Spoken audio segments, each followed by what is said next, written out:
मेरा तबादला ये कहाँ हो गया? गाड़ी तो दूर की बात है, इतने अंधेरे में एक हाथ की दूरी पर भी कोई नजर ही नहीं आ रहा है। हाँ, लगता है मुझे फोन की टॉर्च जलानी होगी। पर इतनी रात को मैं शेरशाहपुर जिला अस्पताल में कैसे पहुंचूंगा समझ नहीं आता। ये सब उस ट्रेन की वजह से हुआ है। उफ, 5 घंटे लेट। लो अब संभालो झंझट, अजीब मुसीबत है।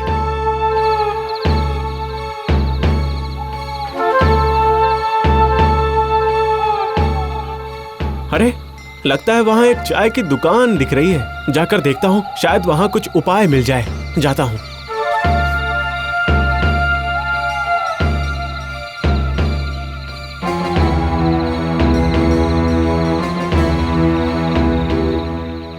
भाई मुझे शेरशाहपुर के जिला अस्पताल जाना है, पर इतनी रात को कोई सवारी दिख ही नहीं रही है, कैसे जाऊं जरा बताइए तो। जिला अस्पताल जाएंगे इतनी रात को? लगता है नए डॉक्टर हैं। हाँ, आज ही आया हूँ। बहुत अच्छी बात है, पर इतनी रात को कोई भी सवारी गाड़ी नहीं मिलेगी। एक काम करिए, यहाँ से बस 5 किलोमीटर का ही रास्ता है, चल कर चले जाइए। सीधा जाकर बाईं तरफ मुड़ जाइएगा। और सुनिए, अगर कोई बीच रास्ते आपको देखकर गाड़ी से छोड़ देता हूँ कहे तो खबरदार, जाइएगा मत। अरे ये मैं कहाँ आकर फंस गया। शहर में मदद करने वाले लोग ही नहीं है और यहाँ मदद लेने से मना कर रहा है। देखूं क्या किस्मत में लिखता है। चलता हूँ, शुक्रिया।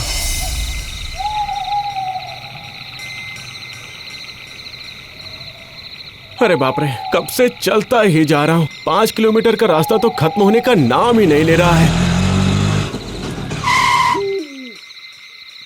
क्यों डॉक्टर साहब, इतनी रात को पैदल चलकर लगता है मरीज देखने जा रहे हैं? नहीं भाई, जिला अस्पताल जाऊंगा। नया डॉक्टर हूँ, तबादला होकर आज रात ही आया हूँ। इसका मतलब आप यहाँ के मेहमान हैं। तो क्या मेहमान ऐसे पैदल चल चल कर जाते हैं? आइए बैठ जाइए मेरे ऑटो में। अभी भी लगभग 4 किलोमीटर रास्ता बचा है, चलिए पहुँचा देता हूँ। हाँ, तो क्या मैं अब तक सिर्फ 1 किलोमीटर ही चला हूँ? हाँ, चलो अच्छा हुआ बीच में आपसे मुलाकात हो गई। धन्यवाद भाई, धन्यवाद।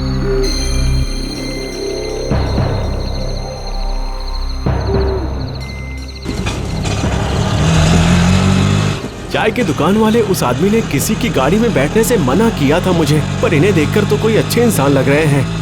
लगता है आप इसी गांव के हैं भैया। जी साहब, मेरा नाम है गोपाल और चौड़ा है मेरा कपाल। गांव में सभी मुझे यही कहकर चिढ़ाते थे।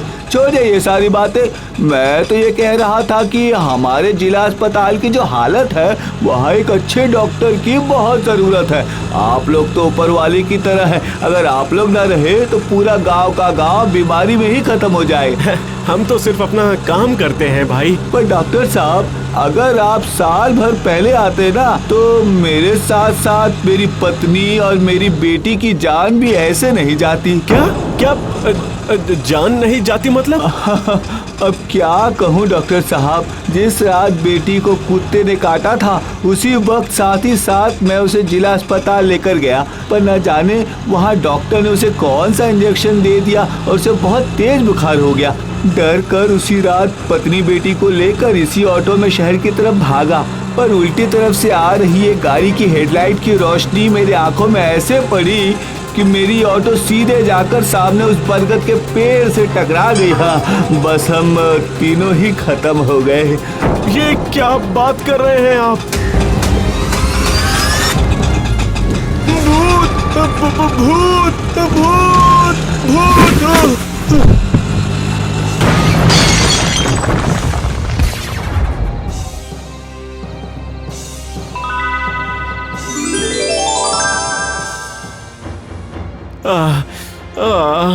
अरे बाप रे, कितना दर्द हो रहा है। अरे मैं कहाँ हूँ? जिला अस्पताल में है और जिंदा है। आपको कितना समझाया था डॉक्टर साहब, आधी रात को किसी की मदद मत लीजिएगा, पर आपने तो मेरी कोई बात ही नहीं मानी। हाँ, सही कह रहा है ये। क्यों बैठे आप आधी रात को ऑटो में? बाकी का रास्ता चलकर ही आ जाते ना।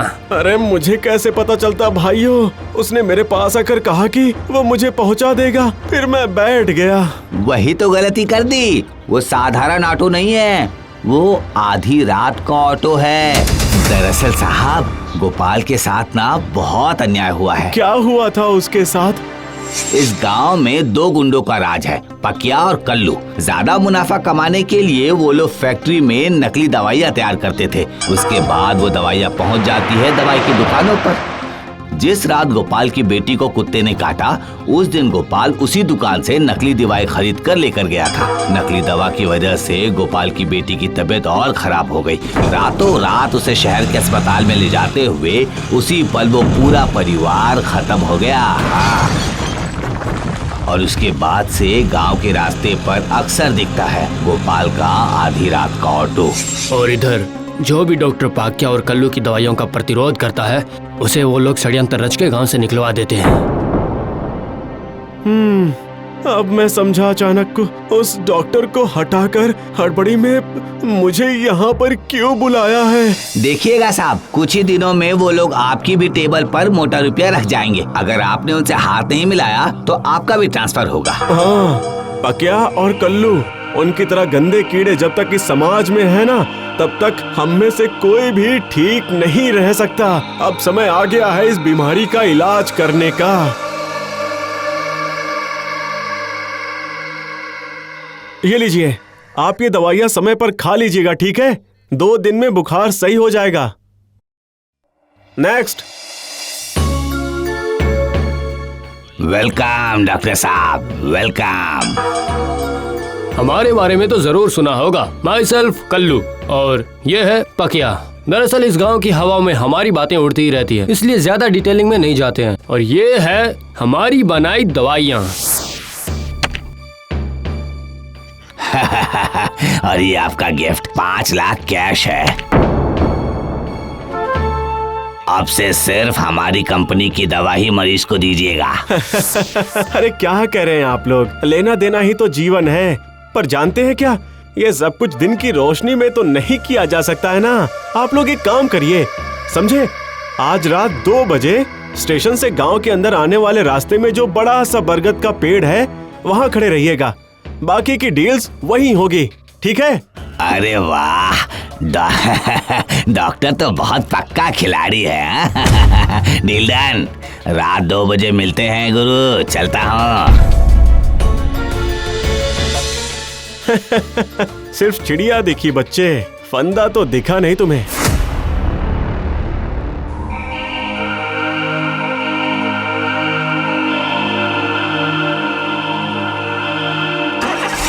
चल कर लो।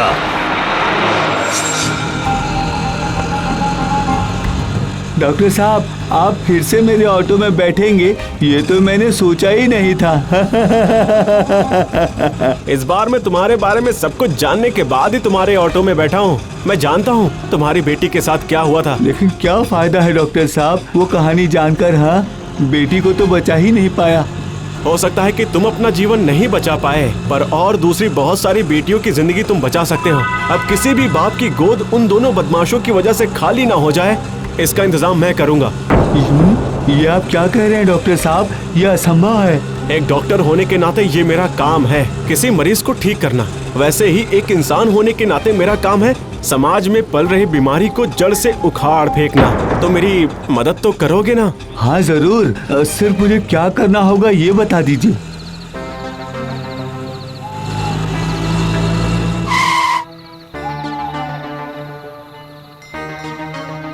अरे डॉक्टर साहब, आज से ऑटो वोटो छोड़ दीजिए। अब से 4 चक्के पर चढ़िएगा, 4 चक्के पर, ठीक है ना? ये लीजिए दवाई का बक्सा मेरे इस ऑटो में लेकर बैठ जाइए। ऑटो में क्यों बैठे डॉक्टर साहब? अरे जब कह रहा है तो चलना, चलकर बैठते हैं। लगता है डॉक्टर हमें लेकर सैर करने जाएगा, पर ये डॉक्टर माई वेरी डियर आदमी है यहाँ।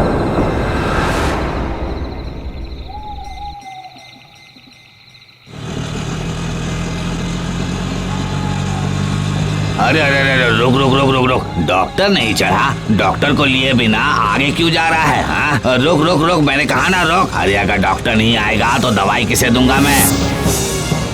दवाई वो सब तुम्हें खिलाऊंगा।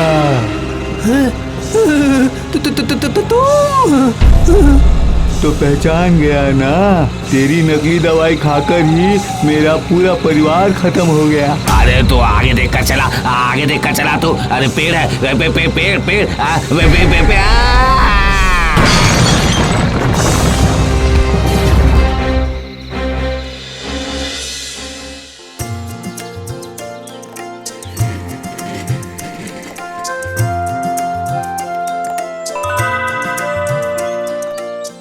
कुछ भी कहिए सर, आपने तो आकर अस्पताल का हुलिया पूरी तरह से बदल दिया है। आपकी पहुंच बहुत ज्यादा है, वरना सरकार से इतने सारे रुपए ग्रांट पर ले आना कोई छोटी बात है।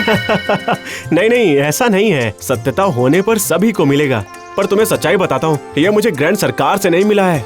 जहाँ से मिला है वो मैं तुम्हें किसी और दिन बताऊंगा। अभी चलता हूँ, ठीक है? जब से आया हूँ पूरा गाँव सही से घूम नहीं पाया हूँ। अरे कहाँ हो? जरा एक चाय तो देना। अरे पहले तो तुम्हें कभी देखा नहीं। तुम्हारे पिताजी कहाँ हैं? पिताजी, मेरे पिताजी तो नकली दवाई खाकर 2 साल पहले ही मर चुके हैं। मतलब ये मैं कहाँ आकर फंस गया रे बाबा। किसी पर भी यकीन किया ही नहीं जा सकता है। अब तो लग रहा है कि मैं खुद भी जिंदा नहीं हूँ। देखो तो